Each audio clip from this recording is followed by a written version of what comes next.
Hello students.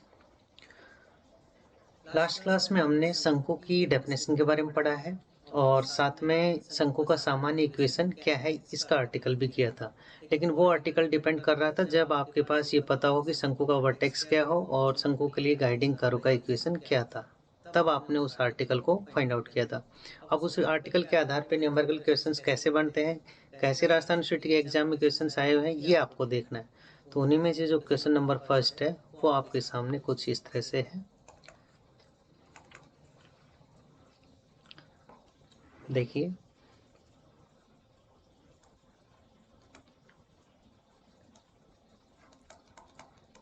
उस शंकु का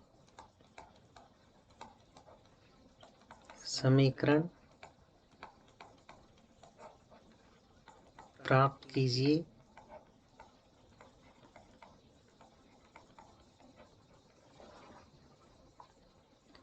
जिसका शीर्ष वर्टेक्स जिसका शीर्ष 1,10 है तथा निर्देशक वक्र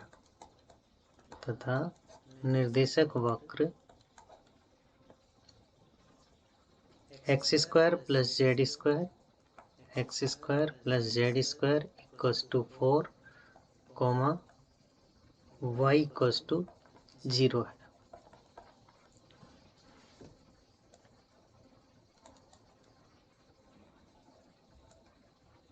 देखिए स्टूडेंट्स, आपको क्या फाइंड आउट करना है, उस शंकु का समीकरण फाइंड आउट करना है जिसका वर्टेक्स, जिसका शीर्ष क्या है 110 है और जिसका निर्देशक वक्र क्या है X square plus Z square equals to 4, y equals to 0 है। ठीक है, तो आप सबसे पहले तो जो आपको दिया गया है वो लिख लीजिए। दिया गया है क्या क्या, एक तो शंकु का शीर्ष, ठीक है, जिसे आप इंग्लिश में क्या कहते हो, वर्टेक्स। ठीक है स्टूडेंट्स, तो वैसे तो वर्टेक्स का नोटेशन क्या होता है, अल्फा बीटा गामा, उस आर्टिकल के अकॉर्डिंग। ठीक है, और अपन थ्रू आउट द टॉपिक जब भी अल्फा बीटा गामा यूज करेंगे इसका मतलब वर्टेक्स ऑफ द कौन है, शंकु का शीर्ष है। तो ये यहाँ पे 110 है। ठीक है, इसका मतलब आपके पास अल्फा कितना है 1 है, बीटा कितना है 1 है और गामा कितना है 0 है। ठीक है, दूसरा आपको क्या दे रखा है, शंकु का निर्देशक वक्र। क्या दे रखा है, शंकु का निर्देशक वक्र। ठीक है, तो वो क्या दे रखा है आपको, वो X square plus Z square equals to 4, y equals to 0 दिया हुआ है। ठीक है स्टूडेंट्स, तो ये तो इक्वेशन नंबर फर्स्ट, ये इक्वेशन नंबर सेकंड। ओके, तो देखिए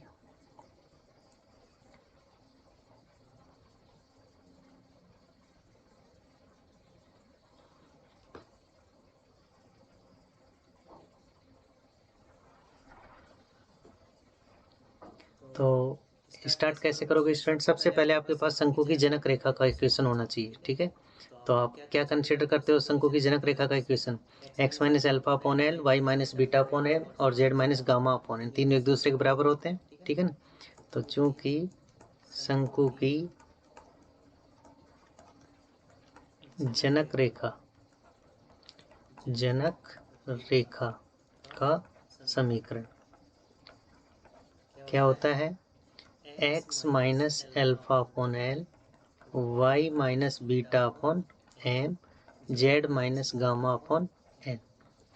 ये इक्वेशन क्या इन्फॉर्मेशन दे रही है कि जो शंकु आप फाइंड आउट करने जा रहे हो वो कहाँ से गुजर रहा है, अल्फा बीटा गामा से, मतलब वर्टेक्स से गुजर रहा है। और साथ में इस लाइन की जो डायरेक्शन कोसाइंस हैं वो क्या है, एल, एम और एन है।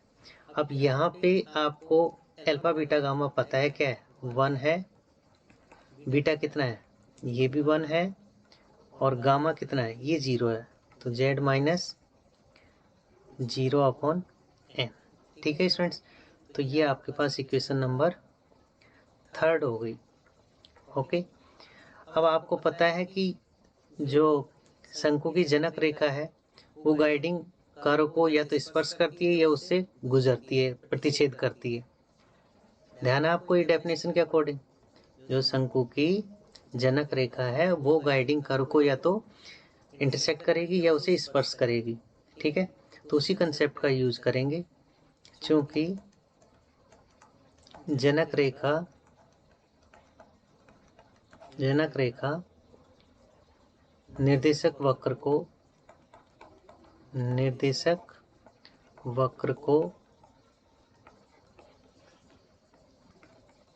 स्पर्श करती है या प्रतिच्छेद करती है। मतलब आप मिलती है उसको, प्रतिच्छेद करती है।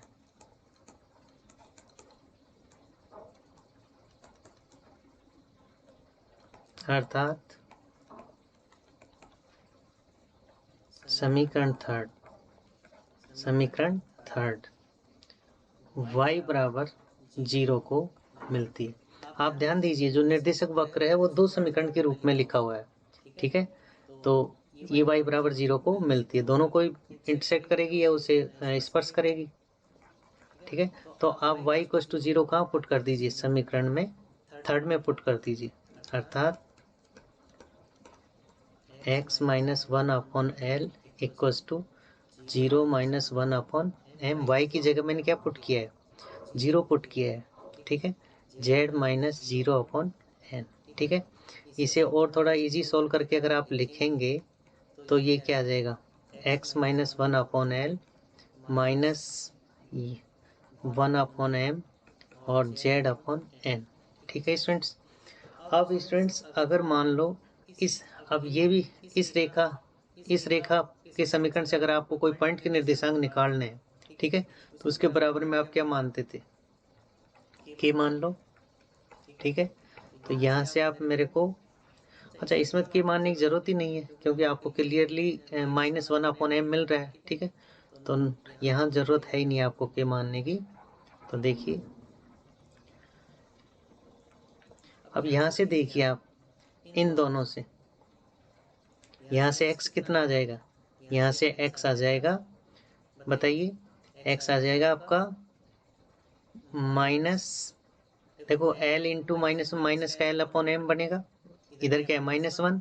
ठीक है, तो ये आ जाएगा 1 माइनस एल बाई एम आ जाएगा। ओके, और साथ में y z क्या आ जाएगा, z क्या आ जाएगा, इन दोनों को अगर आप सोल्व करोगे तो z कितना आ जाएगा, z आ जाएगा माइनस का n अपॉन एम आ जाएगा। ठीक है, और साथ में आपको पता ही है y क्या चल रहा है, 0 चल रहा है, y क्या चल रहा है, 0 चल रहा है।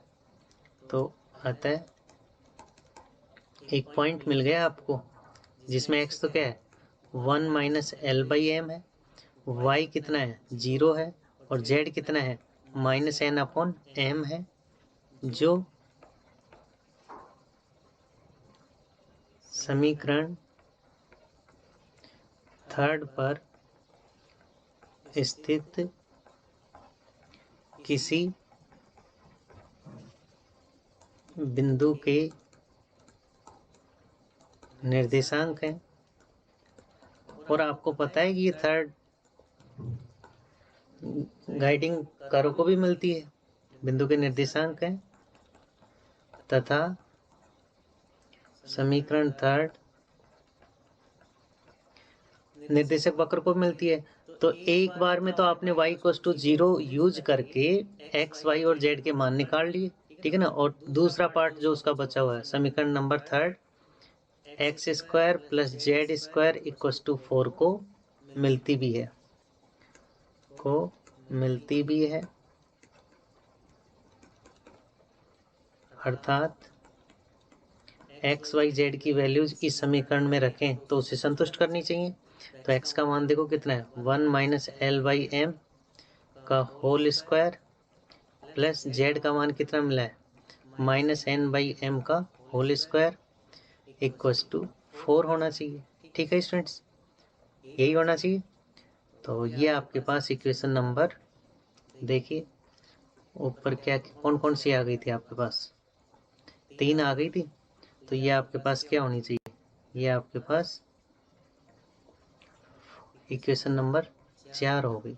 ठीक है स्टूडेंट्स, तो अब इक्वेशन नंबर 4 में आपके पास क्या आ रहे हैं, एल एम और एन आ रहे हैं। क्या आ रहे हैं, एल एम और एन। ठीक है, आपको इक्वेशन ऑफ कौन चाहिए, आपको इक्वेशन ऑफ कौन चाहिए, तो ध्यान दीजिए स्टार्टिंग में इस इक्वेशन को, यहाँ ध्यान दीजिए आप, यहाँ इक्वेशन नंबर 3 से आप एलिमेंट के मान भी तो फाइंड आउट कर सकते हो। इक्वेशन नंबर 3 से आप क्या है, एलिमेंट के मान भी तो फाइंड आउट कर सकते हो। तो इसके बराबर में जैसे मान लो मैंने के कह दिया, इसके बराबर में क्या कह दिया, के। ठीक है, तो बताइए यहाँ से एक्स कितना, सॉरी एल कितना होगा। तो देखो जरा, मैं क्या कर रहा हूँ, इस पार्ट को और इस पार्ट से, तो ये क्या हो रहा है, x माइनस 1 अपॉन एल बराबर के। ठीक है, तो यहाँ से l कितना आ रहा है, x माइनस 1 अपॉन के आ जाएगा, आएगा या नहीं आएगा। तो ये तो आपने l निकाला। ऐसे ही आप इसको और इसको बराबर करोगे तो आपको m मिल जाएगा। तो देखिए मैं, तो l आपको कितना मिल रहा है, x माइनस 1 अपॉन के। ऐसे ही m बताओ क्या मिल जाएगा, m आपको मिल जाएगा y माइनस 1 अपॉन के, y माइनस 1 अपॉन के। और n आपको क्या मिल जाएगा, n आपको मिल जाएगा z अपॉन के, n आपको क्या मिल जाएगा, z अपॉन के। समझ रहे हो ये कैसे फाइंड आउट किया मैंने, ये मैंने जैसे पहले x माइनस 1 अपॉन एल को किसके बराबर पुट किया, के, और वहां से l का मान निकाला है। फिर मैं y माइनस 1 अपॉन एम को किसके बराबर पुट करूंगा, के, तो वहां से मैं m का मान फाइंड आउट कर रहा हूँ। और थर्ड टाइम मैं z माइनस 0 अपॉन एन बराबर के लिख के वहां से n का मान फाइंड आउट किया है। ठीक है स्टूडेंट्स, तो ये आप ध्यान रखना। अब मैं इसे रफ कर रहा हूँ। ठीक है, तो ध्यान रखना, एल का मान क्या मिला है, x माइनस 1 अपॉन के, m का मान क्या मिला है, y माइनस 1 अपॉन के, और n का मान क्या मिला है, z upon, sorry z upon के, या ठीक है। तो देखिए,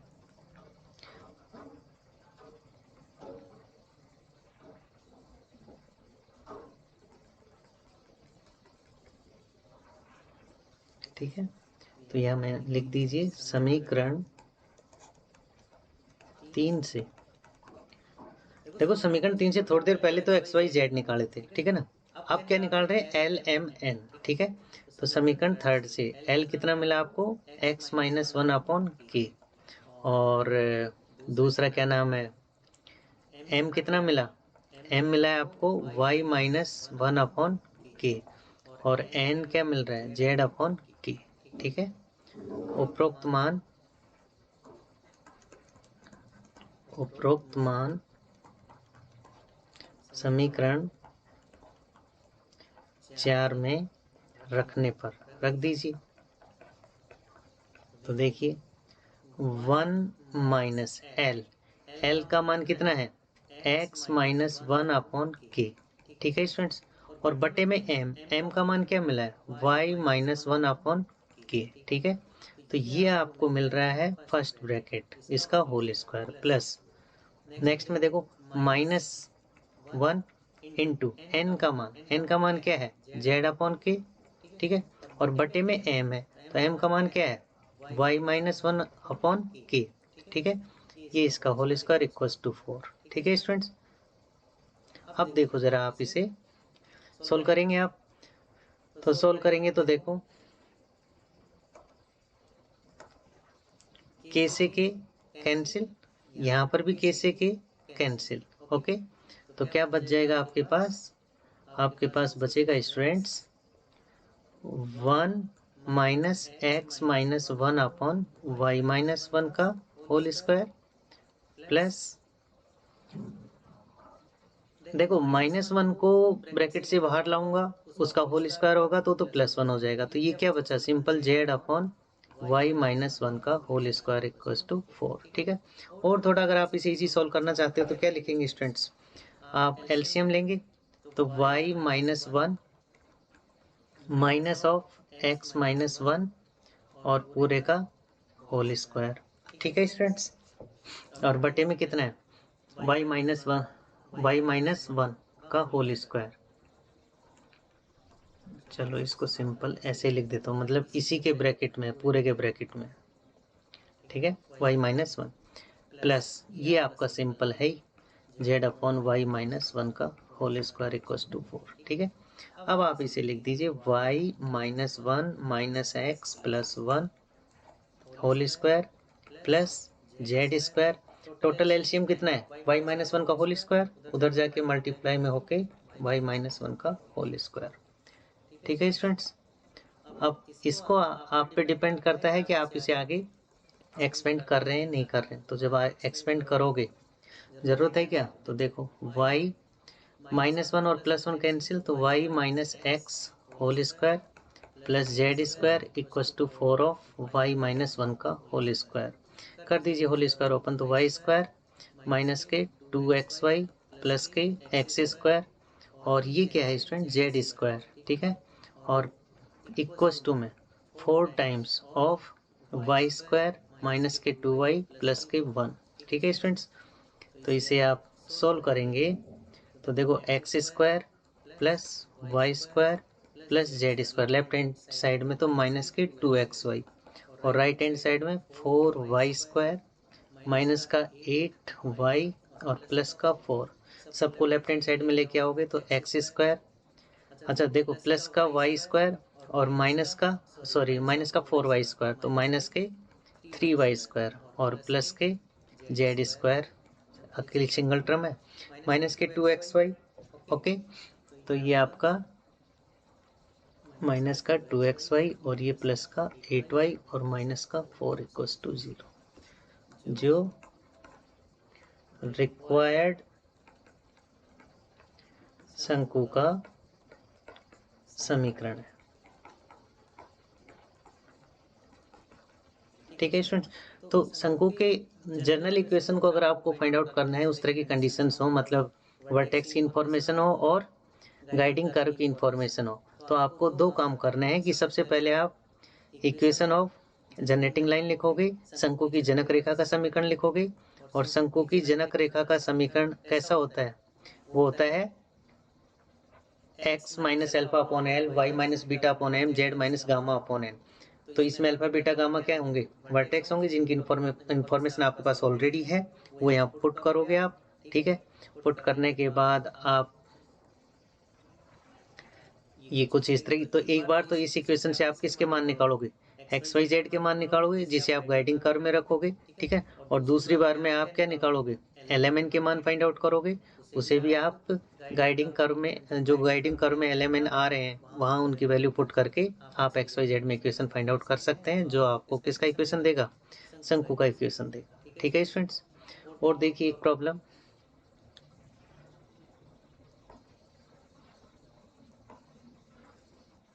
क्वेश्चन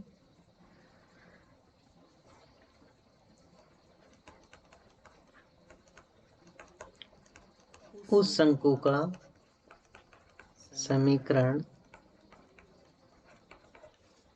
प्राप्त कीजिए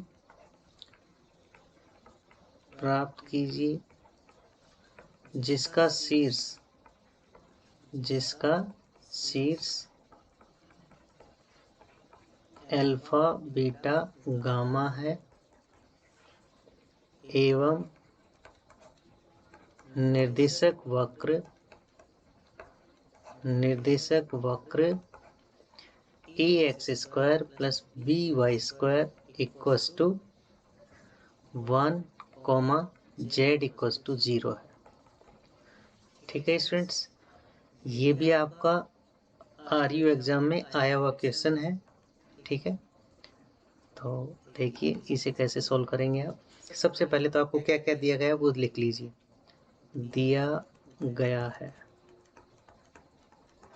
क्या दिया गया है, शंकु का शीर्ष क्या होता है, अल्फा बीटा गामा, जो ऑलरेडी आपको किस फॉर्म में दिया गया है, अल्फा बीटा गामा के रूप में, ठीक है। जैसे ही आपको शंकु के शीर्ष की इंफॉर्मेशन मिल जाए तो आप क्या लिखेंगे, शंकु की जनक रेखा का जनक रेखा का समीकरण। ठीक है, कैसा होता है? रेखा का सममित रूप लिखना है आपको, जो कैसा होता है? x minus alpha upon L, Y minus beta upon M, Z minus gamma upon N. ठीक है, इस तरह से लिखने का फायदा क्या होता है? आपको ये पता है कि ये जनक रेखा कहाँ से गुजर रही है? अल्फा बीटा गामा से, अर्थात शंकु के शीर्ष से गुजर रही है। और साथ में ये भी पता है इस लाइन की डायरेक्शन कोसाइंस क्या है? एल, एम और एन है। ठीक है स्टूडेंट्स, तो अब आपको पता है ये आपके पास इक्वेशन नंबर, इसको फर्स्ट कह दो स्टूडेंट्स, और ठीक है इसको भी अपन फर्स्ट कहते हैं। ठीक है ना, अब आपको पता है समीकरण फर्स्ट निर्देशक वक्र को स्पर्श करती है, इंटरसेक्ट करती है, जिसे कह सकते हैं वक्र को मिलती है। ठीक है, मिलती है। इसका क्या मतलब हुआ स्टूडेंट्स? इसका क्या मतलब हुआ कि ये जो अभी आपके पास इस समय जो देखो ये दिया गया अभी आपके पास क्या? इक्वेशन ऑफ गाइडिंग कर्व, निर्देशक वक्र का समीकरण, जो दो टुकड़ों में लिखा गया है। एक तो X square plus B Y square equal to 1 और दूसरा जेड इक्वल टू 0। तो ये जो जेड इक्वल टू 0 है इसका यूज कर लेते हैं अपन कहाँ पे? समीकरण नंबर फर्स्ट में। समीकरण फर्स्ट निर्देशक वक्र को मिलती है, अर्थात समीकरण फर्स्ट में जेड इक्वल टू 0 रखने पर आपके लिए सुविधा हो जाएगी। क्या? देखो जरा, x minus alpha upon L कुछ नहीं कह सकते, ऐसे कैसे रहेगा? y minus beta upon M कुछ नहीं कह सकते, ऐसा कैसा रहेगा?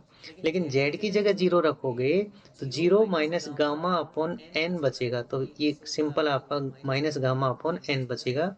इक्वेशन नंबर सेकंड आ जाएगी। सॉरी, सेकंड तो क्या लिखोगे अभी, तो ऐसे लिखो आप इसको, ये आ जाएगी।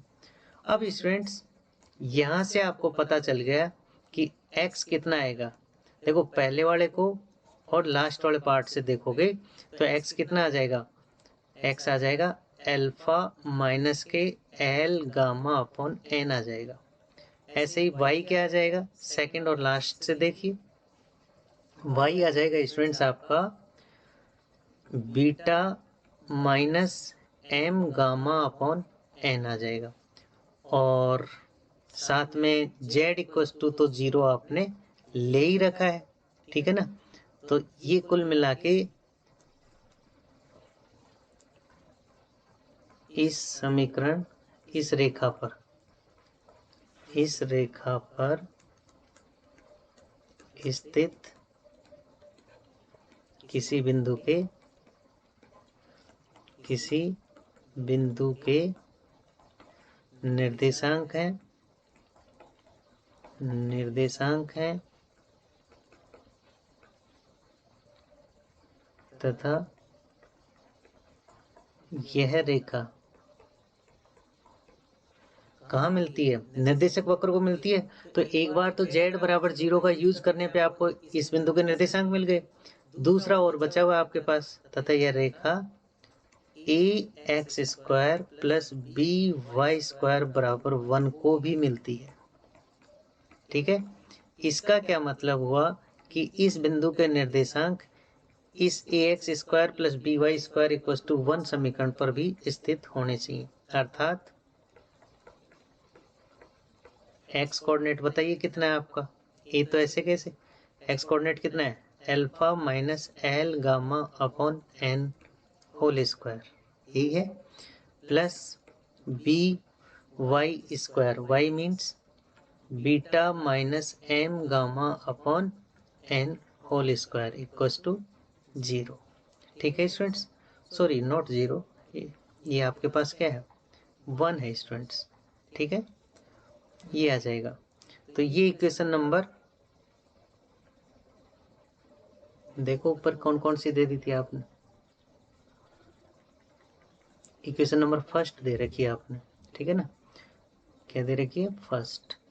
तो ये आपके पास सेकंड आ जाएगी। ठीक है स्टूडेंट्स, अब आप देखिए समीकरण नंबर सेकंड में एल एम और एन आ रहे हैं, तो आप वापिस जनक रेखा की समीकरण में जाओ। ठीक है ना, तो देखो मैं यहाँ रफली कर देता हूँ। जनक रेखा का समीकरण क्या है, X minus alpha upon L, Y minus beta upon M, Z minus gamma upon N. तो थोड़ी देर पहले तो आपने इस इक्वेशन से किसके मान फाइंड आउट किए हैं, एक्स के, वाई के और जेड के। किसको यूज करके, जेड इक्वल टू 0 को यूज करके, क्योंकि यहाँ इंफॉर्मेशन दी गई थी। ठीक है, अब आपको क्या करना है, अब आपको एल एम एन के मान फाइंड आउट करने। किसके मान फाइंड आउट करने हैं, एल एम और एन के मान फाइंड आउट करने। तो आप क्या कीजिए, तो ये जो जनक रेखा का समीकरण लिखा हुआ है, इसके बराबर में आप क्या मान लीजिए, इसके बराबर में आप के मान लीजिए। ठीक है ना, थोड़ी देर के लिए बराबर में के मान लो। ठीक है, तो देखो एल क्या आ जाएगा, तो एल आ जाएगा एक्स माइनस एल्फा अपॉन के, एम क्या आ जाएगा वाई माइनस बीटा अपॉन के, और जेड क्या आ जाएगा, सॉरी एन क्या आ जाएगा, एन आ जाएगा आपका जेड माइनस गामा अपॉन के आ जाएगा। ठीक है, तो इस एल का मान, एम का मान और एन का मान कहाँ पुट करोगे, इक्वेशन नंबर सेकंड में। ठीक है, तो ये मैंने समझाने के लिए रफली किया है, अब मैं इसे डिलीट कर रहा हूँ। ठीक है,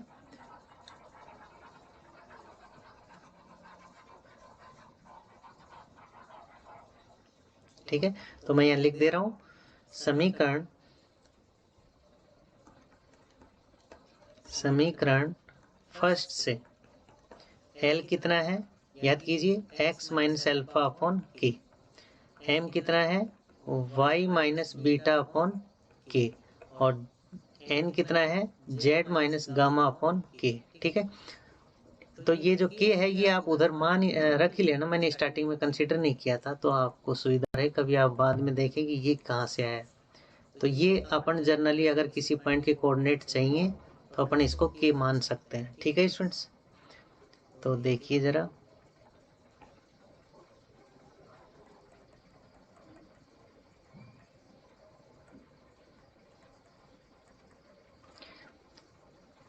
उपरोक्त मान, उपरोक्त मान मतलब एल और M, L N, L M और एन के मान, उपरोक्त मान समीकरण सेकंड में रखने पर, तो रखिए क्या आता है स्टूडेंट्स, जरा सेकंड में आप रखोगे तो देखो ए तो बाहर है। ठीक है, एल्फा माइनस एल, एल का मान क्या रख रहे हो आप, एक्स माइनस एल्फा अपॉन के। ठीक है, और इनटू में क्या है स्टूडेंट्स, इनटू में 1 अपॉन एन है, तो 1 अपॉन एन का मान क्या है, के अपॉन जेड माइनस गामा है, और इनटू में गामा और चल रहा है। ठीक है, इसका whole square plus B outside रहेगा, बीटा माइनस एम, एम का मान कितना है वाई माइनस बीटा अपॉन के, और 1 अपॉन एन का मान कितना है के अपॉन जेड माइनस गामा, और इनटू में क्या चल रहा है गामा। ठीक है, होल स्क्वायर इक्वल्स टू 1। ठीक है स्टूडेंट्स, तो अब आपके पास कुछ कैंसिल हो रहा है, बिल्कुल ध्यान दीजिए, के से के कैंसिल, वही पिछले क्वेश्चन की तरह, यहाँ पर भी के से के कैंसिल। ठीक है, तो आपके पास क्या टर्म्स आ जाएंगी, ए मल्टीप्लाई, देखो ये बचेगा alpha minus X minus alpha upon Z minus gamma, और ये पूरे का मल्टीपल है किसके साथ, गामा के साथ, तो ये बाहर करली ब्रैकेट ले लीजिए आप। ठीक है, इसका होल स्क्वायर, और नेक्स्ट टर्म में बी तो outside, curly bracket start, beta minus ये क्या बचेगा Y minus beta upon Z minus gamma, okay, और इनटू में गामा है, और करली ब्रैकेट का होल स्क्वायर इक्वल्स टू 1। ठीक है स्टूडेंट्स, अब आप इसमें एलसीएम ले लीजिए, क्या ले लीजिए, एलसीएम ले लीजिए। तो एलसीएम लेंगे आप तो क्या कैसा मिलेगा एलसीएम आपको, देखिए, तो ये आ जाएगा curly bracket start alpha into Z minus gamma minus X minus alpha into gamma, और ये आपका whole square plus B outside रहेगा और ये क्या हो जाएगा, ये हो जाएगा beta into Z minus gamma और minus Y minus beta into gamma whole square. और राइट हैंड साइड में देखो 1 था, लेकिन यहाँ देखो एलसीएम कितना आएगा, जेड माइनस गामा का स्क्वायर, यहाँ से भी जेड माइनस गामा का स्क्वायर और उसको राइट हैंड साइड में लेके जाओगे तो ये 1 के साथ मल्टीप्लाई में होके Z minus gamma whole square बन जाएगा। ठीक है, अब आप पे डिपेंड करता है आगे इन ब्रैकेट्स वगैरह को ओपन करते हैं नहीं करते हैं। आप तो यहाँ लिख सकते हो जो शंकु का वांछित समीकरण। ठीक है स्टूडेंट्स, समीकरण है। ओके, तो ये इस तरह से आपके पास सेकंड प्रॉब्लम थी। और देखिए एक प्रॉब्लम,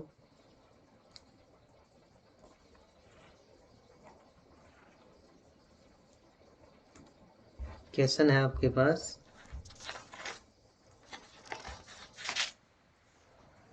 मूल बिंदु से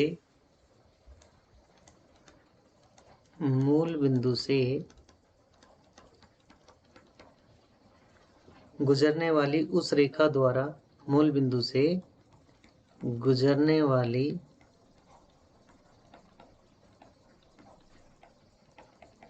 उस रेखा द्वारा निर्मित शंकु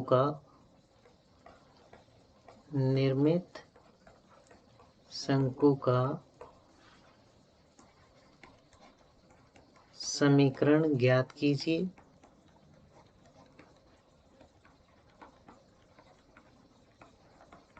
समीकरण ज्ञात कीजिए जिसके दिक् अनुपात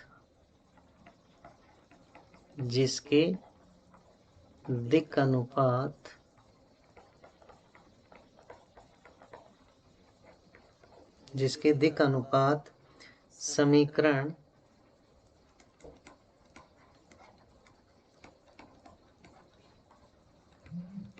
5l square minus 9m square plus n square minus mn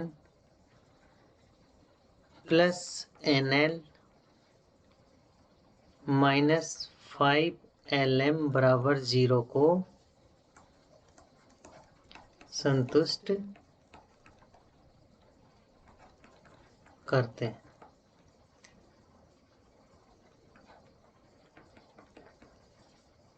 answer तो देखिए स्टूडेंट्स,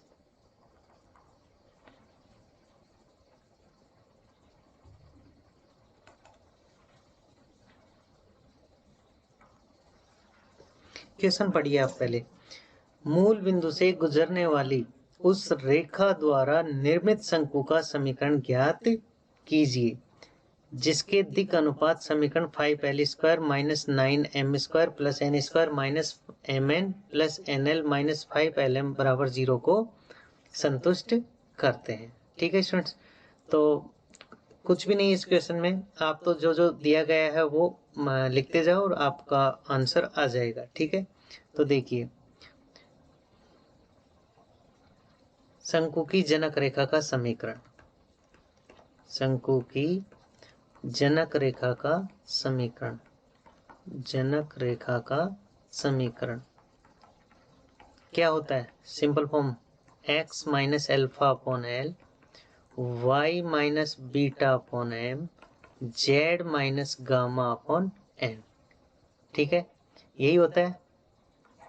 ठीक है, अब ये लाइन क्या कहती है आपसे, कहां से गुजर रही है, अल्फा बीटा गामा से। और अल्फा बीटा गामा क्या होता है, शंकु का वर्टेक्स होता है। ठीक है, लेकिन यहाँ बता रखा है कि ये जो शंकु की जो जनरेटिंग लाइन है ये कहां से गुजर रही है, मूल बिंदु से। चूंकि प्रश्नानुसार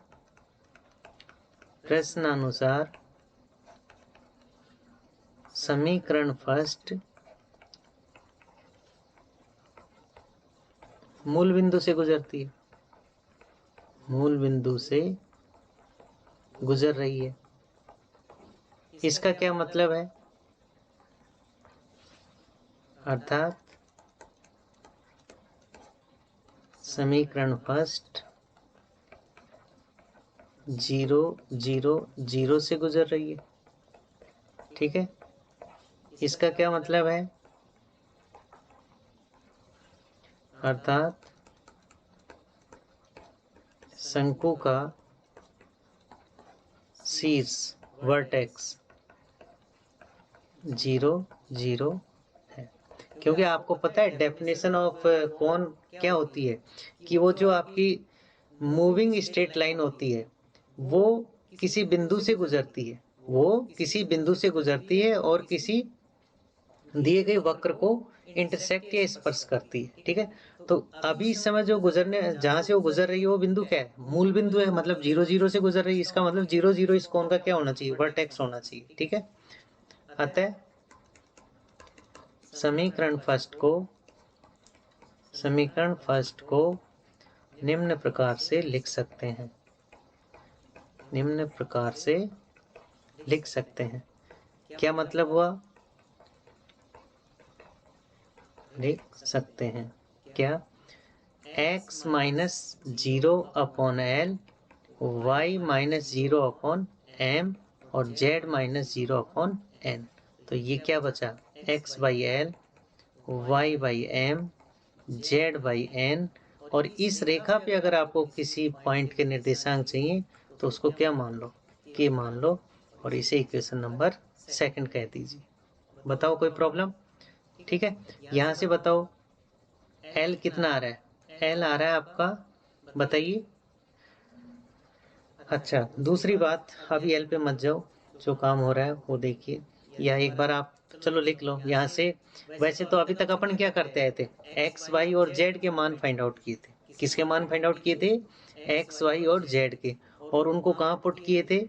गाइडिंग कर्व में, निर्देशक वक्र में। लेकिन यहाँ पे आपको निर्देशक वक्र नहीं दिया गया है।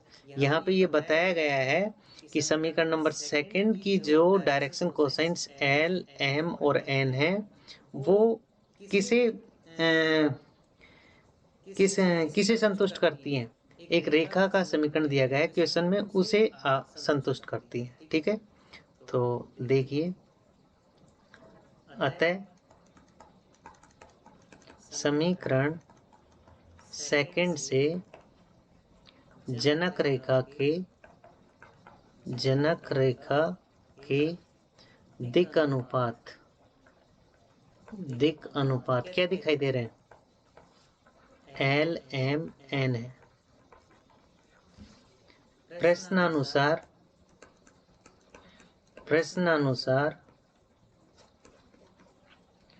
समीकरण सेकंड के दिक् अनुपात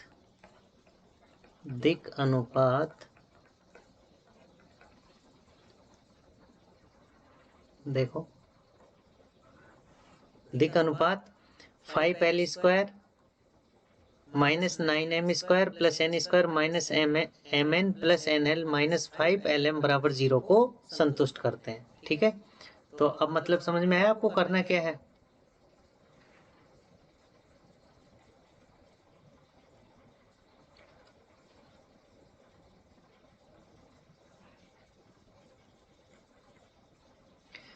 कि दिक् अनुपात रेखा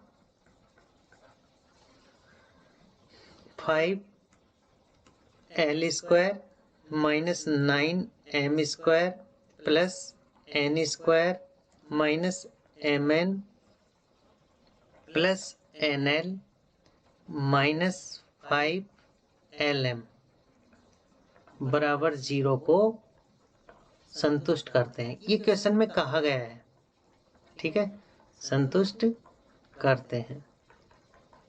अब आप देखिए समीकरण नंबर सेकंड से, अगर मैं कहूं कि समीकरण नंबर सेकंड से आप किसका मान फाइंड आउट करो? L का मान फाइंड आउट करो, तो L का मान क्या आएगा? K upon x. देखो, आप अगर समीकरण नंबर सेकंड देखो क्या है? x by L equals to Y by M equals to Z by N equals to क्या है? K है। तो यहाँ से अगर आप देखेंगे तो x upon L equals to K लिख सकते हो, y upon M equals to K लिख सकते हो और z upon N equals to K लिख सकते हो।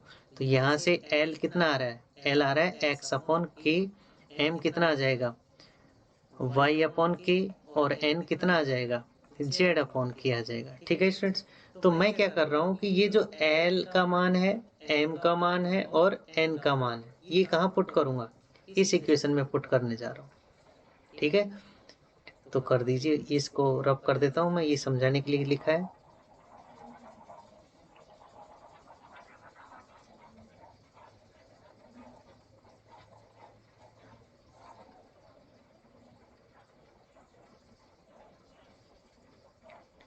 ठीक है स्टूडेंट्स, तो एल क्या, समीकरण नंबर सेकंड से एल कितना दिखाई दे रहा है 5, एल बताइए कितना दिखाई दे रहा है, एल आपको दिखाई दे रहा है एक्स अपॉन के, तो एक्स अपॉन के का होल स्क्वायर माइनस 9, एम बताओ क्या दिखाई देगा वाई अपॉन के का होल स्क्वायर, एन बताइए क्या दिखाई देगा, एन होगा जेड अपॉन के का whole square minus M into N, M कितना है आपके पास Y upon K into N कितना है जेड अपॉन के और प्लस एन एल, एन का मान कितना है जेड अपॉन के और एल, एल मतलब एक्स अपॉन के। ठीक है, और फिर आपके लास्ट में स्टूडेंट्स क्या बच गया माइनस के 5l, एल मतलब एक्स अपॉन के और एम मतलब वाई अपॉन के।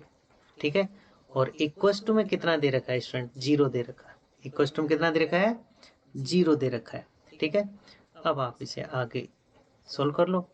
देखो तो ये क्या बचेगा, ये बचेगा 5x square upon K square minus 9y square upon K square plus Z square upon K square और ये बचेगा minus K Y Z upon K square और ये क्या बचना चाहिए स्टूडेंट्स, ये आपका प्लस के Z x upon K square और ये क्या बचना चाहिए माइनस के 5xy upon K square equals to में 0।